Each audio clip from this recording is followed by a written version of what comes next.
ባሳለፍነው ሳምንት እጅግ የምንወዳቸው የምናከብራቸው ሀጂ ሙፍቲ አልፈዋል በጣም አሳዛኝ ዜና ነበር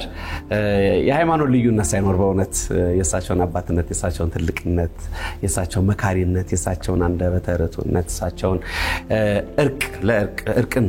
መውደዳቸውንና ትልቅ አባት መሆናቸውን የሚያስመሰክር ህብረት የነበረበት ነው አንዳንድ ጊዜ በደስታ ውስጥ ብቻ ሳይሆን በሐዘን ውስጥም ህብረትን ታያለ በጎነትን ታያለ የሰው የመወደድ ከፍታ ታያለ እና አባታችን ሀጂ ሙፍቲ አላህ በጀነት እንዲያኖራቸው እንመኛለን በጣም የሀገር አድባር ነበሩና ያሳለፍነው ሳምንት አንዱ የሐዘን ድባብ የነበርንበት እንግዲህ የእርሳቸው ህልፈት ነበር ትልቅ የሃይማኖት አባት ናቸው ለእምነቱ ተከታዮች ለቤተሰቦቻቸው ለሁሉም መጽናናት እንመኛለን